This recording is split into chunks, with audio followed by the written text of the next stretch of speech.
अगली war breaking, Iran में सत्ता परिवर्तन पर ट्रंप का बयान सामने आया। बोले जरूरत पड़ी तो सत्ता वहां पर बदल जाएगी, ट्रंप ने कहा। अभी इस पर बात करना सही नहीं, ये ट्रंप का कहना।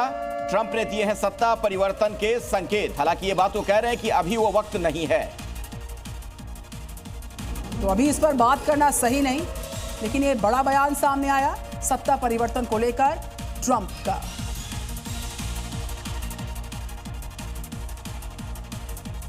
ईरान पर अमेरिका के अटैक्स के बाद बढ़ती टेंशन के बीचों बीच अंतर्राष्ट्रीय परमाणु ऊर्जा एजेंसी IAEA ने आज 35 देशों की बोर्ड ऑफ गवर्नर्स की आपातकालीन बैठक को बुलवाया है। एक report.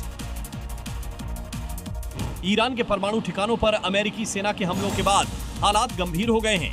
IAEA chief Rafael Grossi ने आज एक अहम बैठक बुलाई है, जिसमें अमेरिकी हमलों को लेकर चर्चा की जाएगी। बता दें कि इजराइल द्वारा ईरान पर हमलों की शुरुआत से पहले ही IAEA ने एक चेतावनी जारी की थी कि ईरान न्यूक्लियर प्रोजेक्ट से जुड़ी अपनी प्रतिबद्धताओं का उल्लंघन कर रहा है। ऐसे में आज होने वाली बैठक में अमेरिका का हमला कितना जायज था, इसकी समीक्षा की जा सकती है। IAEA चीफ राफेल ग्रॉसी ने देर रात संयुक्त राष्ट्र सुरक्षा परिषद को संबोधित करते हुए शांति बनाने की अपील की है और चेतावनी देते हुए कहा कि अगर कूटनीति के लिए खिड़की बंद हो जाती है तो हिंसा और विनाश के द्वार खुल जाते हैं। ईरान के सर्वोच्च नेता अली खामनेई ने अमेरिकी हमलों के बाद पहली बार प्रतिक्रिया देते हुए इजराइल को सजा देने की चेतावनी दी है। सोशल मीडिया प्लेटफॉर्म एक्स पर लिखा, ये सजा जारी है। खामनेई ने अपनी पोस्ट में लिखा, दुश्मन ने गंभीर अपराध किया है और उसकी सजा दी जा रही है। खामनेई ने अमेरिका पर किसी भी सीधे हमले का जिक्र नहीं किया, लेकिन इजराइल को लेकर उनका रुख बेहद सख्त नजर आया और जो तस्वीर जारी की गई है वो भी आप देख सकते हैं।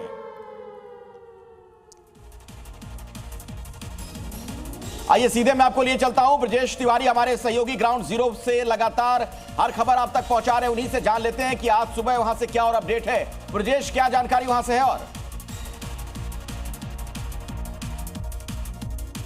यहाँ की मैं बात करूं तो यहाँ भी सायरन की आवाज़ सुनाई दी थी। जेरूसलम में भी सायरन की आवाज़ सुनाई दी थी, तेल अवीव में भी सायरन की आवाज़ सुनाई दी थी। और उसके बाद हालांकि जो इम्पैक्ट की हम बात कर रहे हैं वो इम्पैक्ट अब तक दिखाई नहीं दिया है, क्योंकि जो IDF का ये कहना है कि जो मिसाइलें भेजी गई थी उनको हवा में ही मार गिराया गया और उसी की वजह से इम्पैक्ट नहीं हुआ। लेकिन जब सायरन की आवाज़ यहाँ पर बजी थी तो उस वक्त जहाँ पर मैं मौजूद हूँ, यहाँ पर तेल अवीव में अगर आप देखेंगे तो तमाम मार्केट के इलाके हैं और सिविलियंस इलाके हैं और यहाँ के लोग उस वक्त निकलकर बंकर्स में चले गए थे। बंकर यानी जो यहाँ के बेसमेंट्स बनाए गए हैं, उन बेसमेंट्स में लोग चले गए थे बचने के लिए। लेकिन 10 मिनट बाद बिल्कुल सब कुछ सामान्य हो गया, क्योंकि IDF लगातार लोगों को इस बात की जानकारी दे रहा है कि कब तक मिसाइलें, जहाँ जैसे मिसाइलें आसमान में दिखाई दे रही हैं तुरंत यहाँ पर सायरन बजा दिया जा रहा है। और उसके बाद भी ये जानकारी दी जा रही है कि इम्पैक्ट कहाँ पर हुआ। तो इम्पैक्ट के तौर पर IDF ने सीधे तौर पर कह दिया है कि यहाँ पर कोई इम्पैक्ट नहीं। आसमान में जरूर मिसाइलें दिखी थी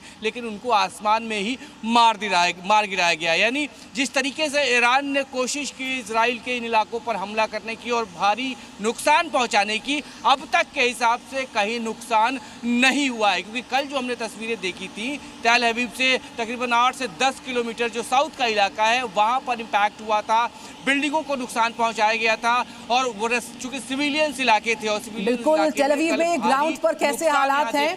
ब्रजेश तिवारी लगातार अपनी साहसिक रिपोर्टिंग के माध्यम से हमारे दर्शकों को हालात से रूबरू करा रहे हैं। इस बीच हमारे साथ एक खास मेहमान हैं colonel Mayank Chaubey. Very good morning colonel Choubey.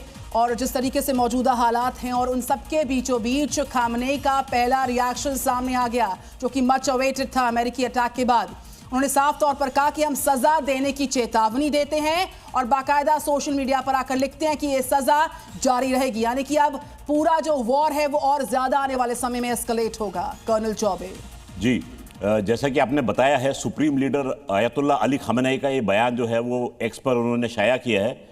मैं वही देखने की कोशिश कर रहा था आखिर उनके शब्द क्या हैं। तो जैसे कि उन्होंने कहा है कि ये जो युद्ध है वो जारी रहेगा, बदला लेने की कार्रवाई जो है वो जारी रहेगी, सजा देने की कार्रवाई जो है वो जारी रहेगी। इससे मिलती जुलती चीज़ है, कल मेरी अपने ईरानी सूत्र से बात भी हो रही थी और उसकी बातों से ये लग रहा था कि ईरान में ये ऐसा सोच चल रही है कि पूरा विश्व जो है वो ईरान के खिलाफ खड़ा हो गया है। तो ये सोच जो है ये मुझे उसकी बात से पता लगी कि हालांकि गलती उनकी नहीं है, लेकिन किसी तरह का पूरा जो विश्व है अमेरिका के साथ मिलकर इजराइल का साथ देते हुए ईरान के खिलाफ जाके खड़ा हो गया है। ऐसी सोच मुझे वहां उसकी बात से सुनने से पता लगी। और ठीक है, ये बात आपके जो पास है में मुझे दोबारा इनके बयान लौटूंगा। से भी मयंक जी आगे भी कुछ और आपसे जानकारी लेंगे।